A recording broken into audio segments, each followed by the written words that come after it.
Shalom, hermanos, aquí nos vemos nuevamente. Mil disculpas por cortar el vivo de hoy, la verdad que el deber y el trabajo llama y tuve que cortarlo. Pero justamente lo que estaba comentando con ustedes era sobre el Shabbat. Y quiero tocar algunas escrituras sobre el Shabbat bíblico. Esto no va para ninguna congregación o iglesia en particular. Voy a hablar directamente de creyentes en Jesús, en Yeshua, de aquel creyente que cree en la Biblia como la palabra de Dios. En Génesis, en el principio del libro, 2, versículos 2 y 3, nos dice: y acabó Dios el día séptimo la obra que había hecho, y reposó el día séptimo de toda la obra que había hecho. Y el versículo 3 nos dice que Dios bendijo el día séptimo y lo santificó, porque en él reposó de toda la obra que había hecho y creado. Primeramente, la palabra séptimo en el original es traducida como Shabbat. Segundo, santificar es un día apartado, diferente a los demás, y como dice la escritura acá, lo bendijo. Es una solemnidad, es una cita donde nosotros somos llamados a estar justamente con el Padre o con el novio. En Éxodo 28 nos dice: acuérdate del día de reposo para santificarlo o apartarlo. Y en Éxodo 31 en adelante, 31, 12 y 13, y también el versículo 16, nos dice así: habló además Dios a Moisés diciendo: y tú hablarás a los hijos de Israel, o sea, a los creyentes, de cierto vosotros guardaréis mis días de reposo, porque es señal entre yo y vosotros por todas vuestras generaciones, para que sepáis que yo soy el Señor, que los santifico.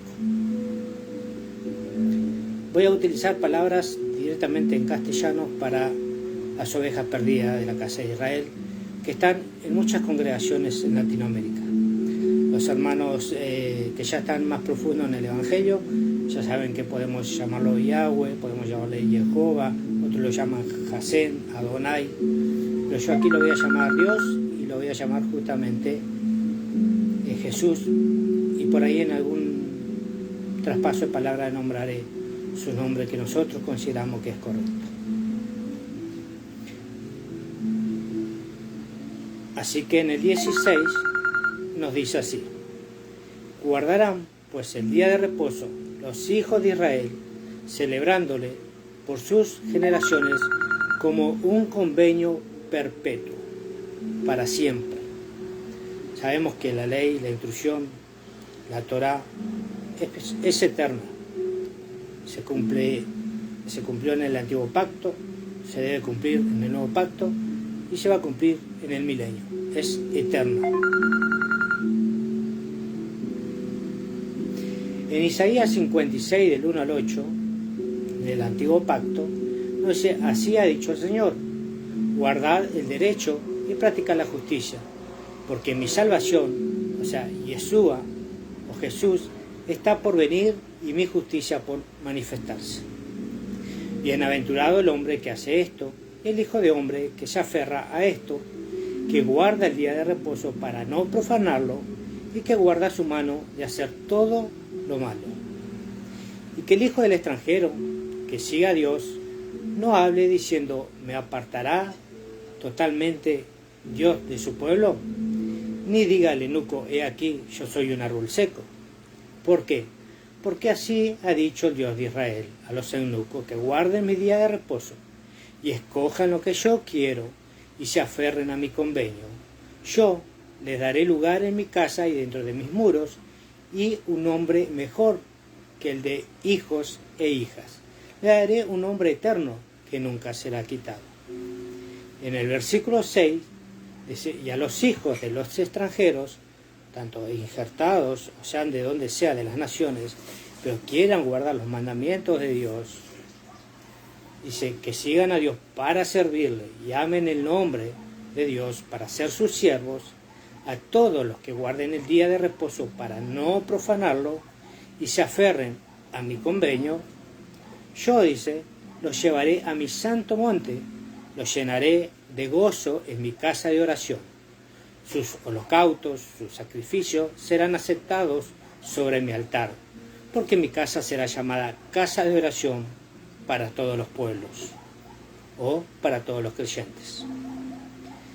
Incluso si nos vamos al libro de Jeremías, capítulo 17, del versículo 19 al 27, nos dice así: Así me ha dicho el Señor, ve y ponte en la puerta de los hijos del pueblo por la cual entran y salen los reyes de Judá, y en todas las puertas de Jerusalén, y diles: oí la palabra del Señor, reyes de Judá, y todo Judá y todos los moradores de la tierra de Jerusalén, que entráis por estas puertas.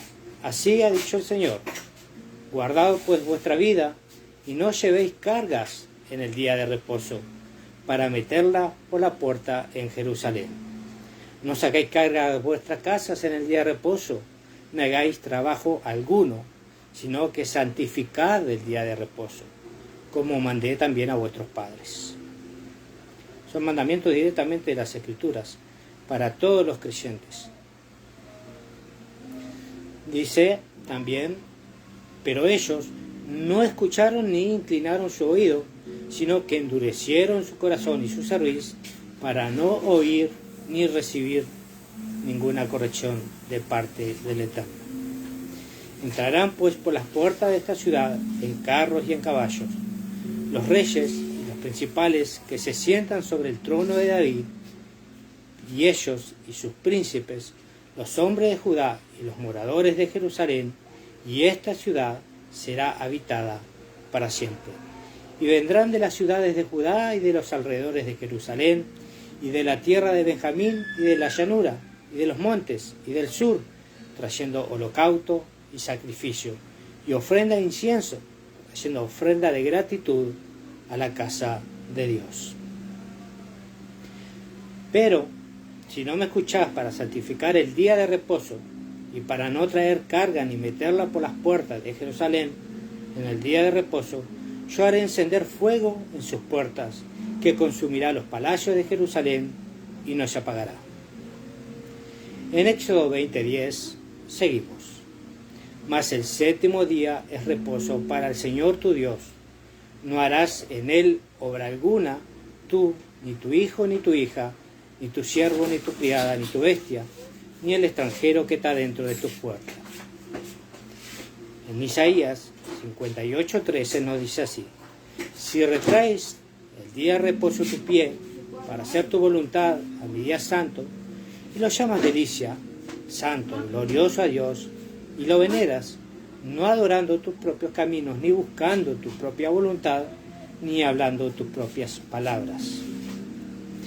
Esos son los mandamientos y las palabras que nos hablan justamente sobre el Shabbat. Sé que hay muchas escrituras que nos llevan al Nuevo Testamento, que quieren cambiar muchas veces el día de reposo. Yo quisiera que me pusieran en los comentarios las escrituras que ustedes pueden tener, pastores, líderes que pueden llegar a escuchar este mensaje, o aquellos que están en las congregaciones y todavía están rompiendo la ley de Dios, no guardando el día de reposo, no guardando el séptimo día, que es justamente Shabbat, o conocido como sábado en la cristiandad. Luego tenemos escrituras del Nuevo Testamento.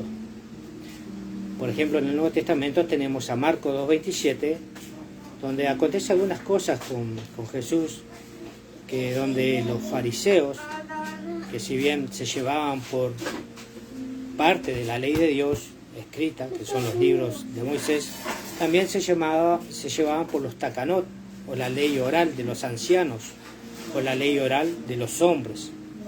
Por eso dice que dejaron los mandamientos de Dios para seguir la tradición de los ancianos, o los mandamientos de hombre. Hay que hacer una diferencia entre los mandamientos escritos en nuestras Biblias, que son mandamientos de Dios, y los mandamientos de los rabinos, que muchas veces buscando las raíces de nuestra fe, nos vamos al judaísmo y empezamos a poner tradiciones que debilitan muchas veces el mandamiento y lo hacen más difícil de llegar a cumplirlo.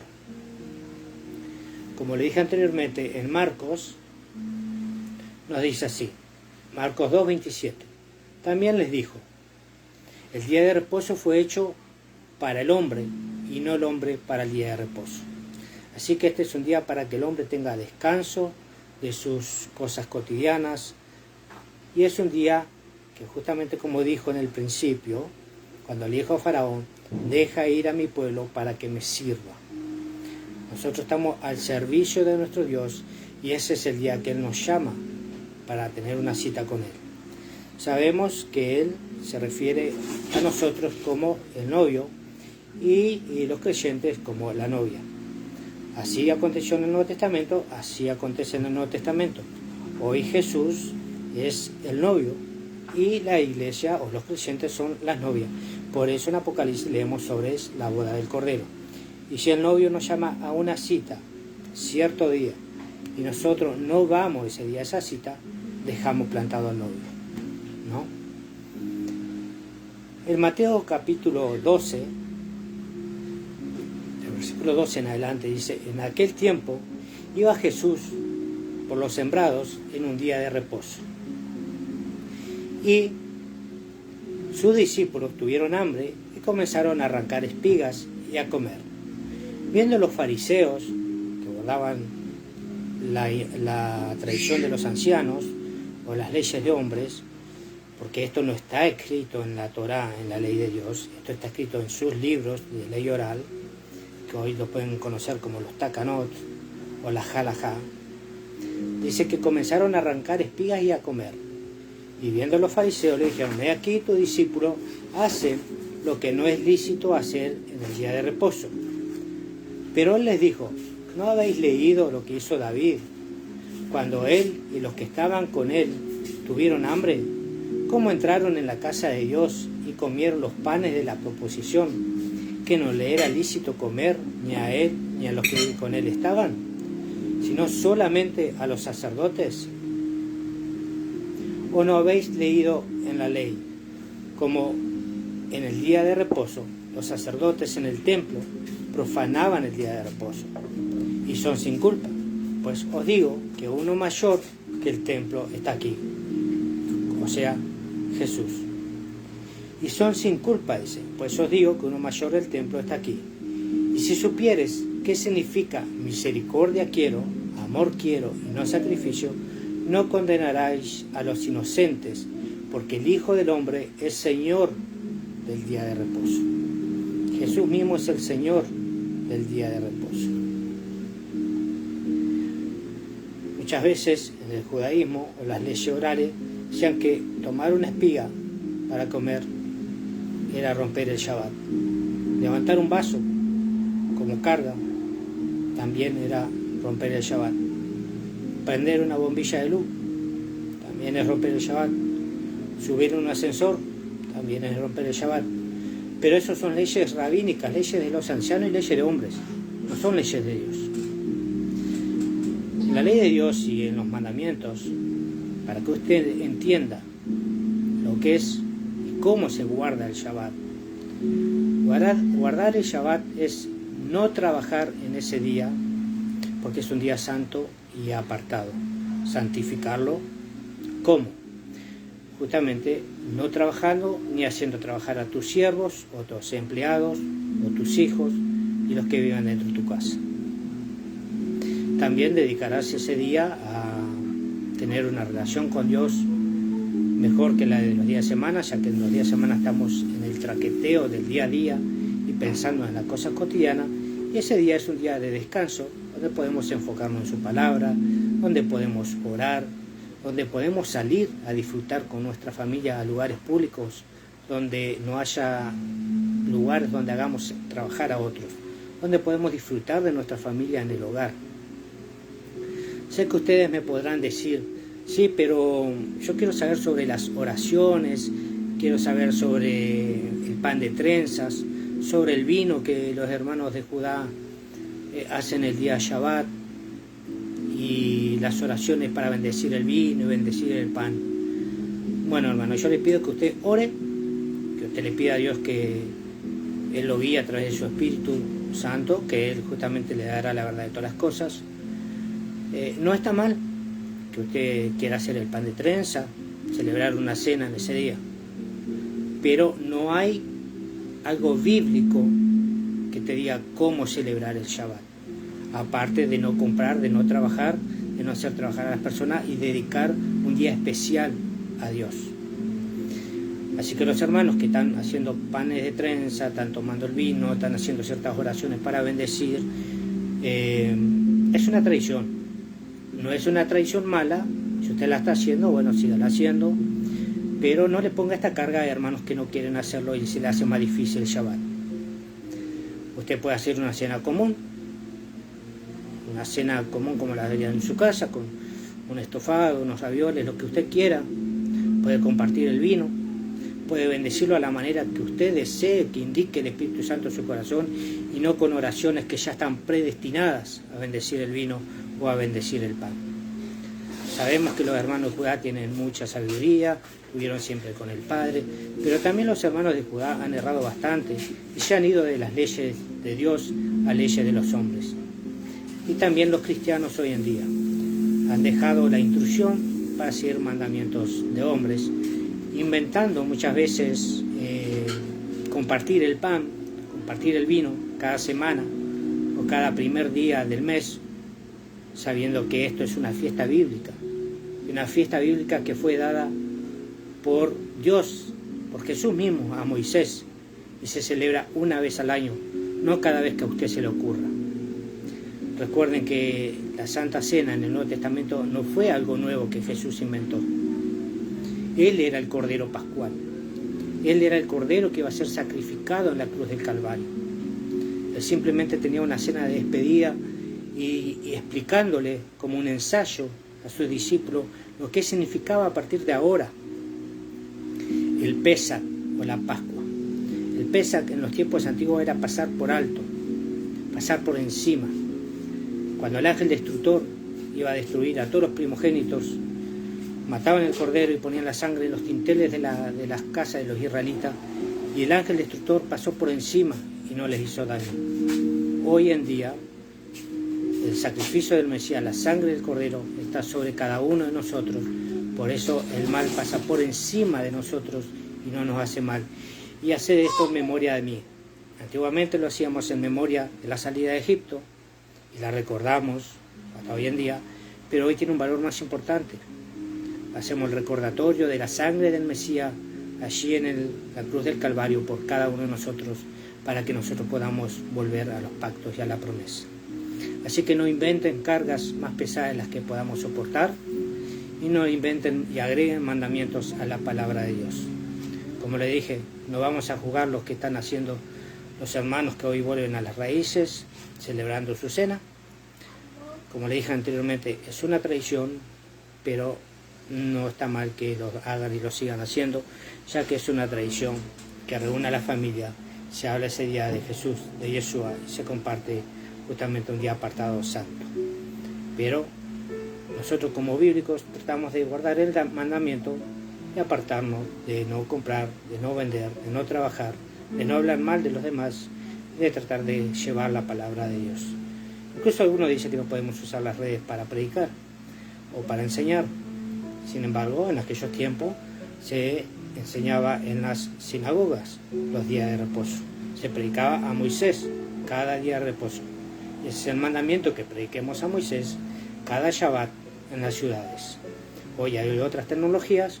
Muchas veces este movimiento de volver a las raíces de cristianas de nuestra fe, en algunos lugares hay donde congregarse, en otros lugares no, pero donde están 2 o 3 reunidos en su nombre, allí estarán Él, allí estará Jesús en medio de ellos. Y si no, en las redes sociales tenemos un lugar para ti, para mí y todos aquellos que no tienen un lugar donde congregarse.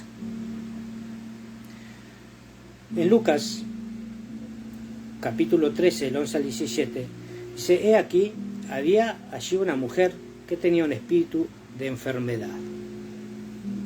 Desde hacía 18 años y andando encorvada y en ninguna manera se podía enderezar. Y cuando Jesús la vio, la llamó y le dijo: mujer, quedas libre de tu enfermedad. Y puso las manos sobre ella y al instante ella se enderezó y glorificaba a Dios. Y respondiendo el principal de la sinagoga, enojado de que Jesús hubiese curado en el día de reposo, dijo a la gente: 6 días hay en la que es necesario trabajar. En estos pues venid y ser sanados, y no en el día de reposo. Vemos acá que hay una controversia entre los que estaban viendo allí que Jesús hizo el milagro. Pero vemos que el mandamiento mayor, los 2 grandes mandamientos, es justamente amar a nuestro Dios con toda nuestra mente, alma y fuerza. Y el segundo y grande mandamiento, amar al prójimo como a ti mismo. Esta señora hacía 18 años que estaba cautiva de Hasatán con esa enfermedad. Esa señora era hija de Abraham, descendiente y linaje de Abraham. Nosotros estamos llamados a hacer el bien, a sacar la vaca del pozo, no a empujarla. O sea que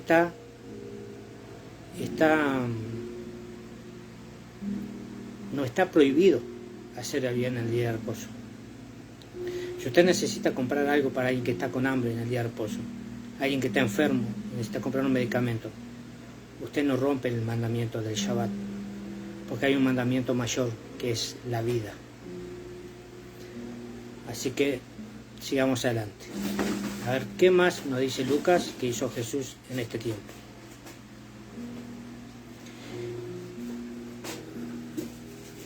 Entonces el Señor Jesús les respondió y les dijo: hipócritas, ¿no desata cada uno de vosotros su buey o su asno y lo lleva a beber en el día de reposo? Y a esta hija de Abraham, que Satanás había atado durante 18 años, ¿no se le debía desatar esta ligadura en el día de reposo? Y al decir estas cosas se avergonzaban todos sus adversarios, pero todo el pueblo se regocijaba de todas las cosas gloriosas que él hacía. Muchísimos milagros hizo Jesús en el día de reposo. Estamos llamados a hacer el bien.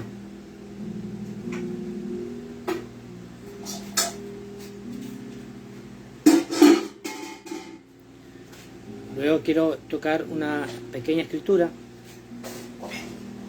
sobre el cambio supuesto del día de reposo, que muchos lo citan, y está justamente en Hechos 27.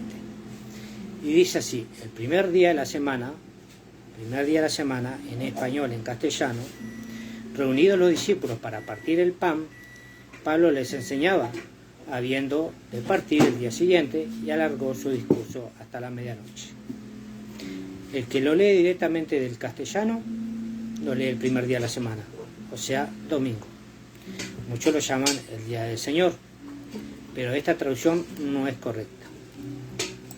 Debemos ir a la fuente y qué en verdad quiso traducir en este entonces.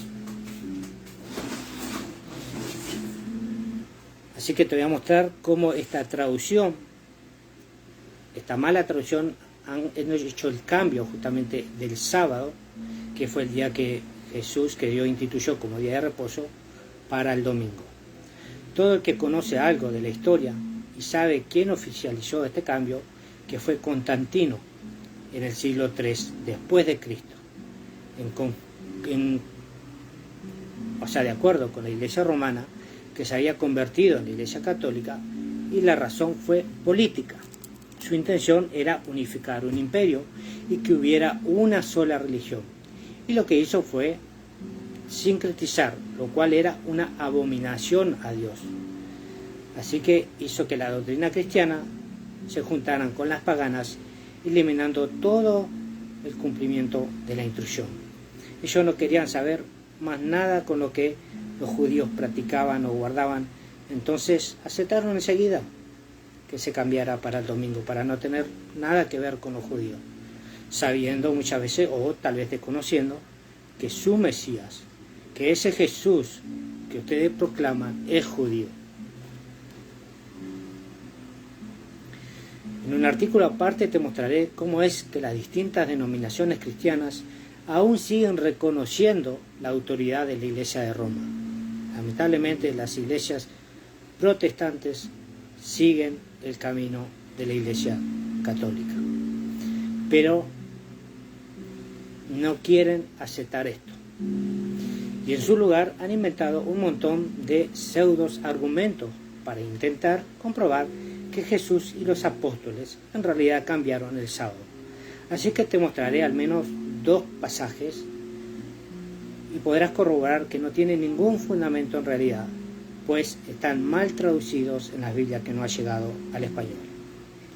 Como les dije aquí, lo que decía en Hechos 27, el primer día de la semana, reunidos los discípulos para partir el pan, Pablo les enseñaba, porque habiendo de salir al día siguiente, alargó el discurso hasta la medianoche.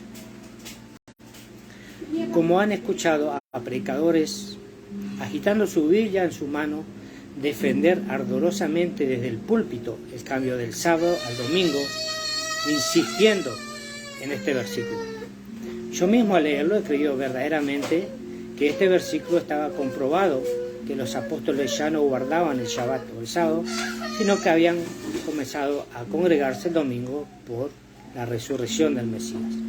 Incluso ahora que he recibido la revelación de la Ruach HaKodesh, del Espíritu Santo, sobre regresar a las raíces originales de la fe, ese versículo que me había parecido un poco oscuro en su interpretación hasta anoche, entonces lo más interesante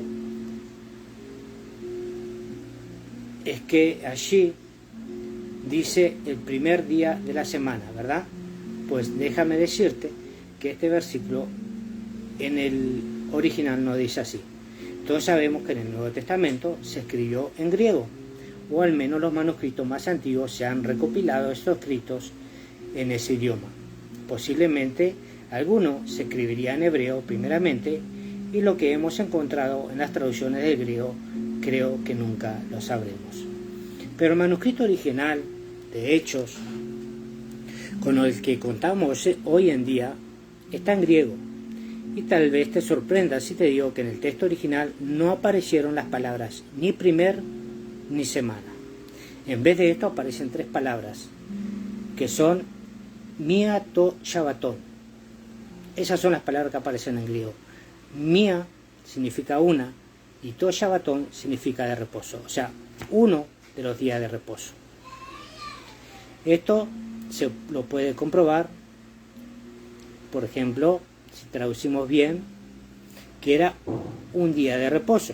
Reunidos los discípulos a partir del pan, Pablo les enseñaba, habiendo de salir al día siguiente, y alargó el discurso hasta la medianoche. Esto es lo que verdaderamente dice ese versículo, en un día de reposo. No dice el primer día de la semana. En 1 Corintios 16:2 nos dice así: cada primer día de la semana, cada uno de vosotros ponga algo aparte, según haya prosperado, guardándolo, para que cuando yo llegue no se recojan ofrenda. Esta es una de las joyitas de la corona de los defensores del domingo, que cada primer día de la semana cada uno de vosotros aparte algo. Y en este versículo sucede lo mismo que en el anterior, tradujeron pésimo. Aquí también aparecen 3 palabras y ninguna dice primer ni semana. Y aquí todavía está más claro porque dice en un día de reposo. Lo pueden comprobar usando el traductor del Strong, del griego o del español al griego. Por lo tanto, este versículo, bien traducido, diría así: cada día de reposo, cada uno de vosotros ponga aparte algo, según haya prosperado guardándolo, para que cuando yo llegue no se recojan entonces ofrendas. Con esto se echan por tierra 2 de los mayores argumentos de los cristianos para ocultar y disimular el hecho de que en realidad, al aceptar el cambio del sábado por el domingo, están sometiéndose y aceptando, reconociendo la autoridad del catolicismo, quien argumenta que el mismo Yeshua se la transfirió a ella. Incluso Lutero y los demás reformadores se mantuvieron bajo esta misma autoridad.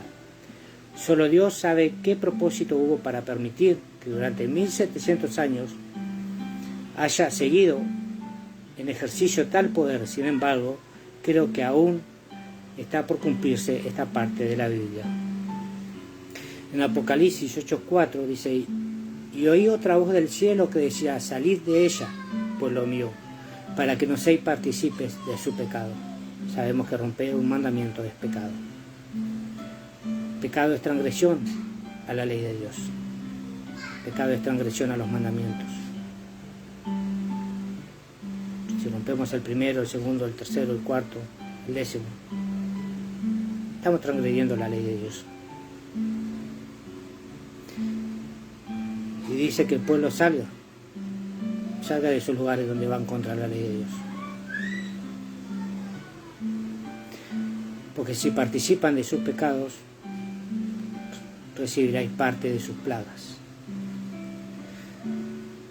Muchos pensamos que después de la reforma que hubo, hemos salido de ella, pero no es así. Ahora te toca a ti decidir si te quedas adentro o te quedas en ella para no participar de esos pecados y que te toquen las plagas. Tenemos un Dios que nos cambia. Ustedes mismos lo predican, que es el mismo de ayer, hoy y de siempre. Sabemos que el que creó los cielos y la tierra, en su Biblia dice el alfa y el omega, el principio y el fin. En muchas de las escrituras van a encontrar el alfa y el omega. También en Apocalipsis, el alfa y el omega, o el Al-Estab, es el principio del sin fin. O sea, es Jesús, Yeshua. Si él estaba desde el principio, él era el verbo que se hizo carne, que habitó entre nosotros, es la palabra que se hizo carne. Todos los creyentes del Antiguo Pacto o Antiguo Testamento, como ustedes lo llaman, fueron engañados y rompieron la ley de Dios, y por eso fueron dispersos y cautivos en las naciones. Hoy nuevamente se ha levantado el hijo de iniquidad, el hombre de iniquidad, el hombre que va contra la ley de Dios. Eso significa iniquidad. Señores, abran los ojos, escuchen. Aquellos que van en contra de la ley de Dios, que significa instrucción o manual de vida. Lo que Jesús va a venir y va a gobernar las naciones con ese manual de vida. Te encontrarás peleando con el Dios vivo. Podrás decirme: no, pero aquí vemos los resultados, vemos la prosperidad, vemos la sanidad y vemos los milagros. En los últimos días Jesús vendrá y dirá: apartaos de mí, hacedores de maldad. Ya le he dicho en otros estudios que la palabra maldad, traducida correctamente, es anomia, sin ley. Apartados de mí ustedes que están sin la ley de Dios. Apartados de mí ustedes que no están guardando los mandamientos de Dios. Están guardando los mandamientos que ustedes les quieren y no los que Dios les indica en las Escrituras. Para terminar le agrego algo más. Levítico 23. Estas son las fiestas solemnes que me celebrarán los creyentes, los hijos de Israel, por todas las generaciones. ¿Con qué fiesta empieza? Con el Shabbat. ¿Con qué sigue? Con la Pascua, los panes sin levadura, las primicias, el conteo hacia Pentecostés. Vuelve a leer tu Biblia y a examinarla desde el principio. Renueva tu mente a través de las Escrituras y no a través de ningún hombre. Espero que esta enseñanza te sea de reflexión, de obedecer a Dios y no al hombre. Y después verás que las bendiciones te seguirán y te alcanzarán. La salvación es gratuita. No hablamos de obras para la salvación. pero aquel que es salvo está preparado para toda buena obra.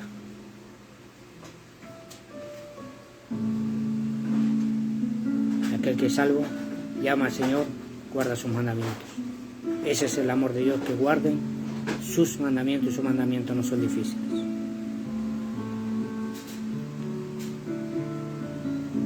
No quiero extenderme más, pero si tienes preguntas, puedes en los comentarios, puedes por privado si no quieres. Tienes mi WhatsApp del ministerio, tienes el correo.